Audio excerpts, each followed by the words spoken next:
Hey everyone, happy Wednesday. So I am coming to you to talk to you about our WhatNot show last night.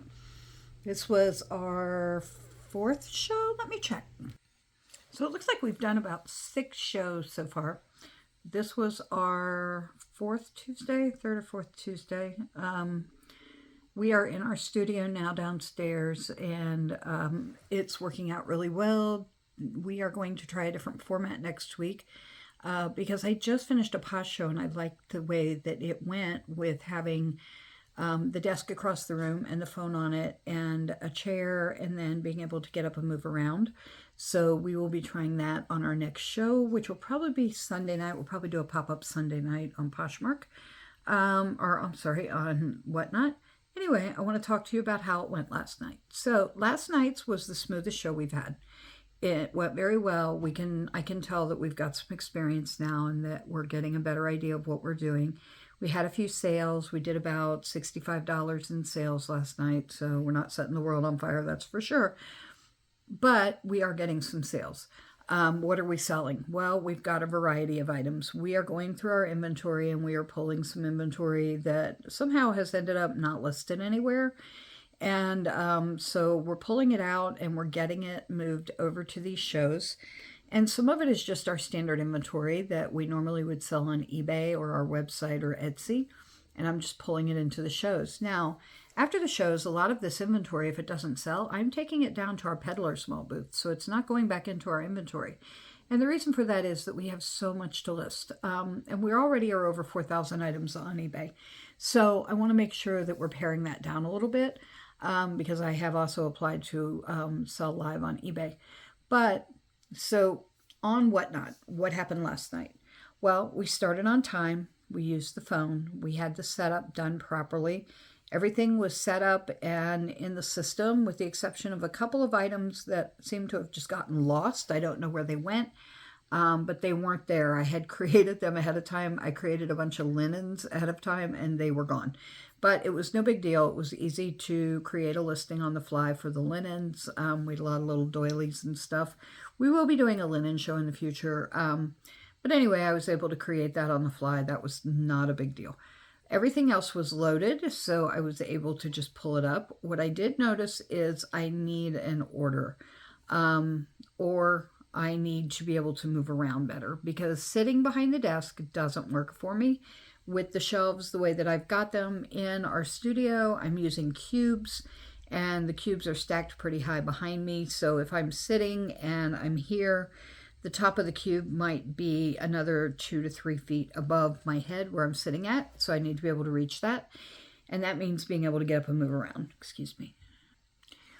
I'm getting better at interacting. It's difficult to see the chat, interact with the chat, and stay focused on what you're selling. So it's kind of an art to get that done, but we're getting there. I'm getting better at it, I think. We've got a couple of regulars that are following us, so that's nice. The family comes into them, so I love that. Thank you to my family for putting up with this and coming in to our shows and hanging out with us in them. My youngest daughter is moderating for us on a lot of the shows, so as we get bigger, she will be our mod. And maybe 1 or 2 of our regular customers will be invited to be a mod for us. But last night's show did go better. We're happy with the way it went. It's still a lot of prep work. You need to make sure that you're getting everything into your show ahead of time or getting the temporary listings set up. Have it all ready, be able to get to it very quickly and be able to grab it and then talk about it while you're running. Now, I'm only running 15 seconds with about a 7-second re-up for bids. So you've got to be able to talk about it ahead of time and know what it is. I have spent a lot of time in the last week going from show to show, looking at other people's shows, and I will stick by my comment that I made in a previous video that a lot of these sellers are new and they don't know what they're doing. And it's not that they can't sell. It's not that they don't know how to do a video. They do. What they don't know is their product. They don't know what they're selling. They don't know logos. They don't know looks. They don't know vintage. They don't know how to describe it well. They will hold something up like this and they will say, here is a glass with these people on it and I don't know who they are. but it came from McDonald's. We can see that. I mean, some of these people don't know who Snoopy is. They don't know who Peanuts is, and they haven't done any research. So this is kind of amazing to me, but it is the game you're getting on WhatNot. So as a reseller, shop WhatNot, because there's a lot there to purchase to be able to resell on other platforms at a higher price.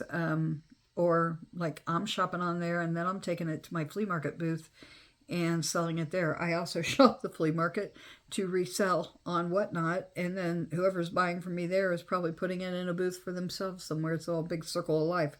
Kind of amusing. But to other sellers that are on there, know what you're talking about, know what you're selling, have an idea of what it is.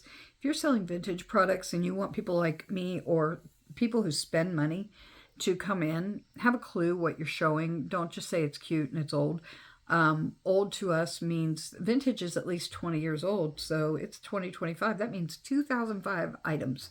Items manufactured before, really, 2006 is Etsy's cutoff. So items manufactured before 2006 are considered vintage. Interesting. But people who are collectors don't necessarily consider that all that vintage. So just make sure you know what you're talking about. But as far as getting everything ready, it's getting easier. Make sure that you pull everything, you get your titles out there, you get some pictures so that people know what you have. I found people coming in last night looking for specific things that we had listed, and they knew what they wanted and they stayed, and then they bought a couple other things. So that was good, and that came from listing ahead of time. A lot of it was temporary listings that I did and just snapped a picture and put it in there. It's getting easier to do from my phone. And actually, my new way of doing things is going to be to load from a spreadsheet and type everything into the spreadsheet real quick, do an upload. I don't host videos anywhere or pictures anywhere, so then I'll go back through and I'll edit each one with a picture. I'll just click edit, snap a picture, and then save it.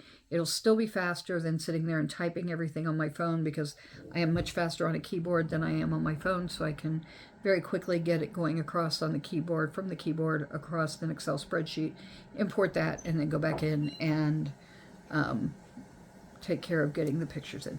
So last night was much more successful for us. Everything shipped out today. I will continue to take you along.